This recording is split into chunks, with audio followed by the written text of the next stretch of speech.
और इस बीच बड़ी खबर आपको बता देते हैं, स्पेस में इतिहास भारत रचने जा रहा है। पहले प्राइवेट रॉकेट की लॉन्चिंग और ठीक 11:30 का वक्त दिया गया था लॉन्चिंग का, और 11:30 हो गया है। श्रीहरिकोटा से विक्रम-1 की लॉन्चिंग अब से कुछ वक्त में हम तस्वीरें भी आपको दिखाएंगे। तो स्काईरूट एरोस्पेस से विक्रम-1 की लॉन्चिंग होगी। तो स्पेस में इतिहास रचने जा रहा है भारत, पहले प्राइवेट रॉकेट की लॉन्चिंग होने जा रही है। ये इस वक्त की बड़ी खबर आप तक पहुंचा रहे हैं। तो ये तस्वीरें भी इसरो सेंटर से आपको दिखा रहे हैं, श्रीहरिकोटा से।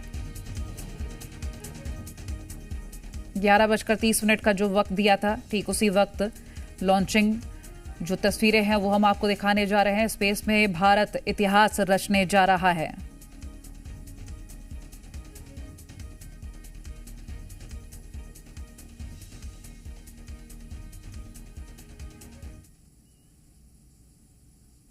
तो बेहद महत्वपूर्ण ये तस्वीरें श्रीहरिकोटा से आपको हम दिखा रहे हैं, ISRO centre.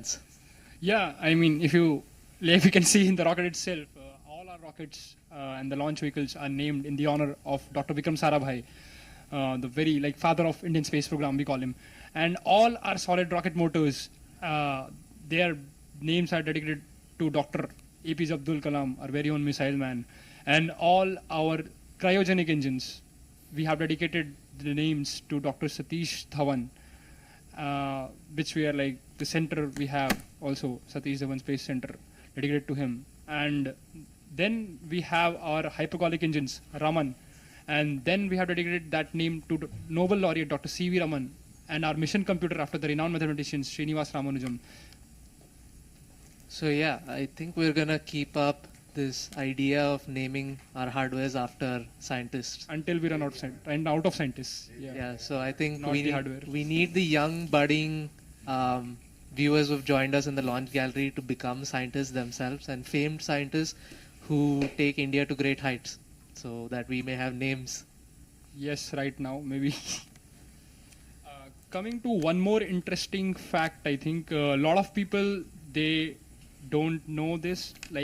If you look at a launch vehicle, it seems pretty rigid at first, but the interesting fact is when the entire rocket, when in flight, it experiences combined effect of aerodynamic loads, engine thrust, wind gust, and due to different steering maneuvers, the teams or the designers deliberately give some flexure, or they make rockets slightly less rigid so that it can actually bend along its length throughout the flight. This is intentional, that designing an absolutely rigid rocket would make it significantly heavier and less efficient. And it also creates a complex engineering challenge. As the structure bends, the onboard sensors can detect these motions, so the guidance and control system must distinguish the rocket's actual altitude and structural flexing to avoid unnecessary control corrections. And engineers carefully predict these bending modes and their natural frequencies through the structural dynamics and aeroelastic analysis, ensuring the vehicle remains stable even as it flexes its way through one of the most demanding phases. And this flexure could go up close to 10 centimeters, I think. Yeah, close to 10 centimeters. That's pretty huge. That's right, Akhil. Something for the kids who might be, looking at this live stream. So rockets don't just fly, they keep falling around Earth. It might be difficult to imagine this, but people often imagine astronauts escaping Earth's gravity. The truth is, gravity never lets go. Even the International Space Station is constantly falling towards the Earth, but it's moving sideways at so high speed that it keeps missing the ground. And that's what we call as orbit. Yeah, that's wonderfully put. Orbit is a state of perpetual free fall. Yeah, wow. That's right.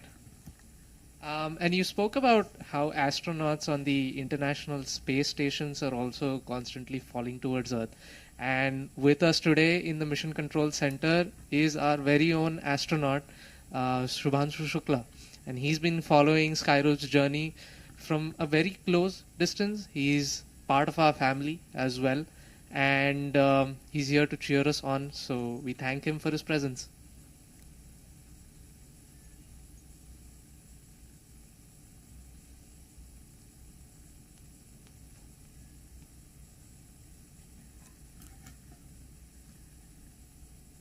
one more interesting fact for our viewers, that rockets get lighter every second.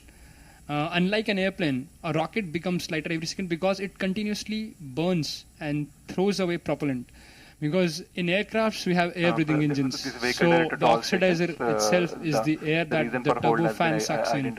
But when you have a rocket, you cannot have. T0.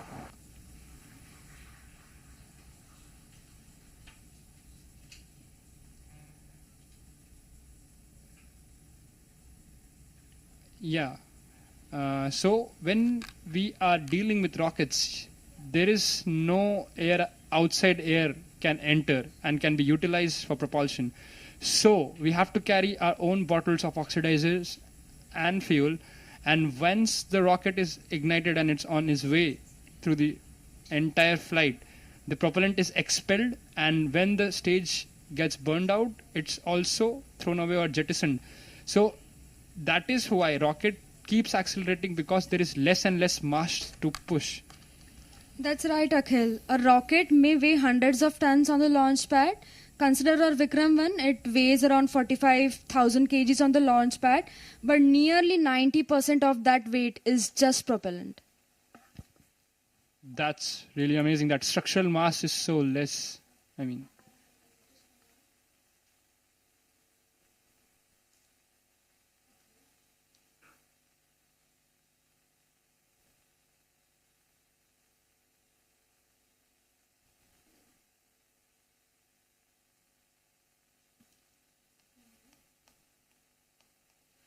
The views on your screen are from the launch gallery at Sriharikota, and we have thousands of students who've joined us from all over the nation, and they're eagerly waiting the launch of India's first privately built orbital launch vehicle, Vikram 1. And of course, like I mentioned earlier, it's a test flight, and we'll be doing a few of these before we move into routine commercial operations. We are in a state of hold for now. For the viewers who've just joined us, we have successfully initiated the automatic launch sequence at T-minus 11 minutes, and a lot of the key events that went into this have been executed. We have a hold right now at T-minus 5 minutes, and just to recap, we've had the switchover to internal power, wherein the vehicle is now powering itself. All of the null checks on our actuators have been completed. So essentially the vehicle's steering systems are in great health. And we're at a planned hold. One quick look at the rocket as well, standing on the launch pad.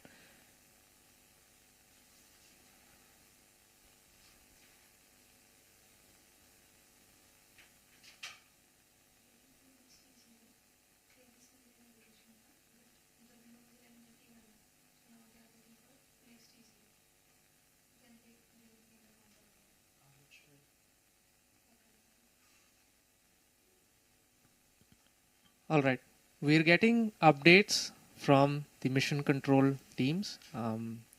The hold that you observe on your screens was due to a hold raised by the navigation team. Vehicle directed to launch control. Please do the needful pre-exercises to reinitiate ALS and confirm your readiness. And Copy. we've gotten confirmation that we will be starting ALS shortly. So please stay tuned.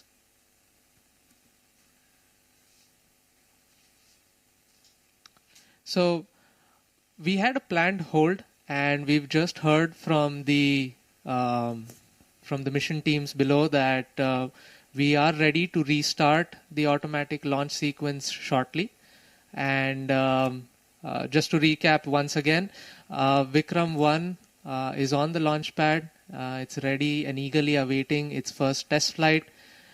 We've had the initiation of the automatic launch sequence, and through that we've completed the internal power switchover, which means the vehicle is now powering itself using its own batteries. We've also had the null checks been completed, and we're now waiting for the next window to come about for the ALS to restart.